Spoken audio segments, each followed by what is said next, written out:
Everybody, welcome to the Decks of the Weekend, my weekly video where I go through some of the decks that caught my attention that won something sweet in the weekend.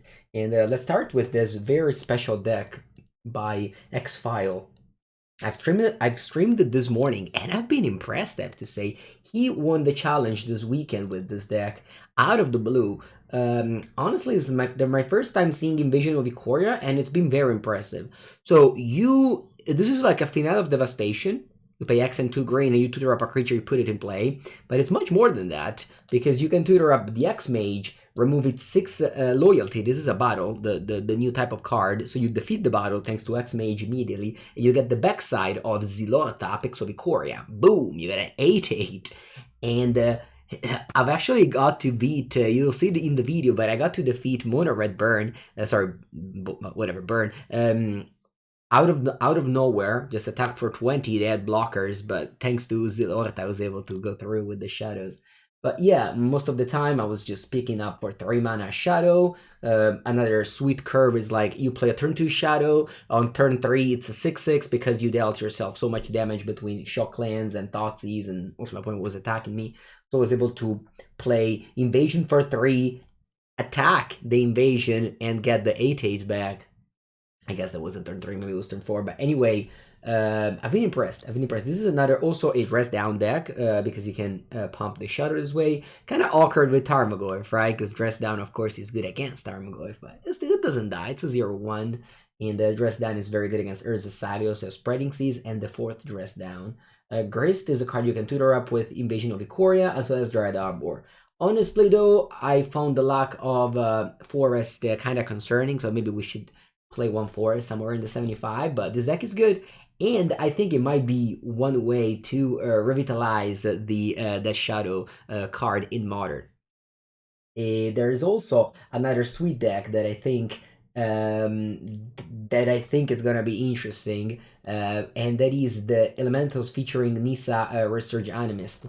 So right now, Magic Online, it's a little bit awkward that it doesn't let you buy those cards, because yeah, I mean, they will fix it soon, but right now, it's basically impossible to buy Nissa Resurgent Animist, although some people had it, and Young Dingo was able to top 4 the challenge with this version of Elementals, without Raisin Reef, but with Nissa instead. This is a card that every time a fetch comes into play, it's pretty broken, because not only you get 2 mana, but you also get to tutor up an Elemental, which is very good. So yeah, I think these two are definitely the best decks that came out from this weekend in Modern. But again, from now until at least the first week of June, I'll be focusing on Pioneer because of the regional championship in Athens, as well as the LMS in Valencia. And the deck that caught my attention this week is the Blue-Red Extra Turns. This deck used to be very popular in Standard, and the next to fate is banned in Pioneer.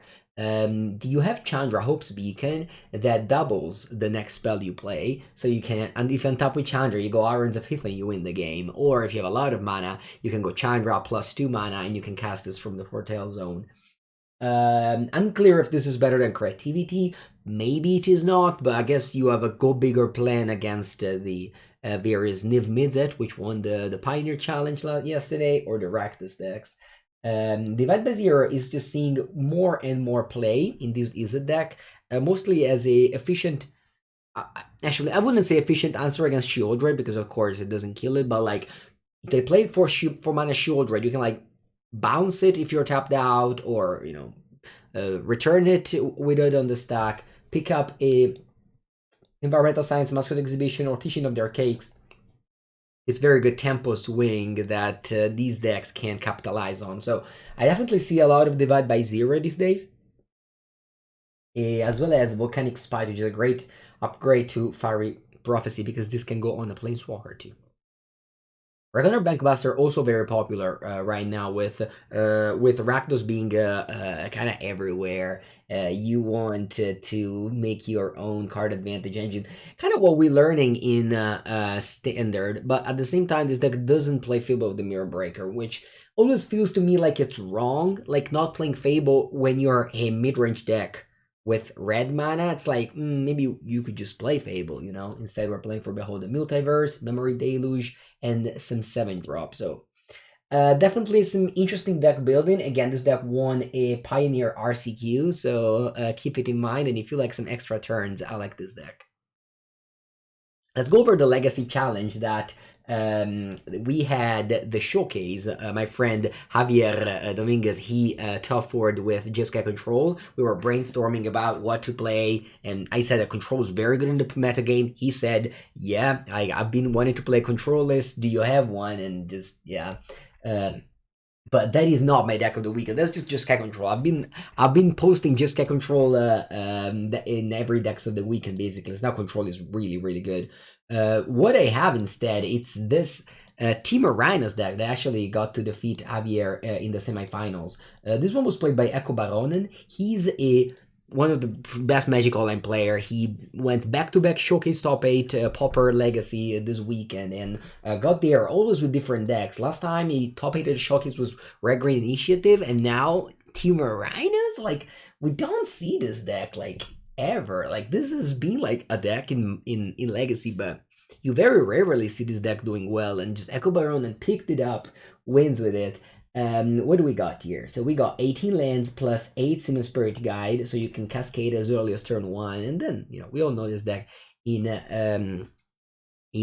Modern. This is only 3 Crushing Footfalls because unlike Modern, there's less removal spells in this format, so sometimes like resolving one of this will probably end the game. Maybe you need another one, but you certainly don't need 3 or 4 like you do in Modern. Also, you have Force of Will back, so if you put it into play and your opponent counters it, you have Force of Negation and Force of Will to defend it. Of course, Force of Negation only works on Outburst. You have Borwer, you have Fire Ice, you have Minsk and Boo. This is more of a like to go slightly bigger, although you have 8 guides, so you can play like a very early Minsk and Boo in this deck. And then you have Merc the Regent in the same way you have Merc the Regent in Modern. I said only 18 lands, but there's 3 Seagate Restoration, which you can pitch to Force of Negation and Force of Will. Inevitable Betrayal, this is for the Grace of Brand decks, or maybe even the Emrakul decks. You can, I don't know if you like replace them entirely, or you just do like 2 and 2. I'm not sure, actually curious about that. You have Blood Moon, Force of Vigor, Endurance. So yeah, Cybert is basically all legal in Modern, which is kind of funny, but yeah, I mean, Team Rhinos Legacy, is this a good deck? Yeah, probably it is.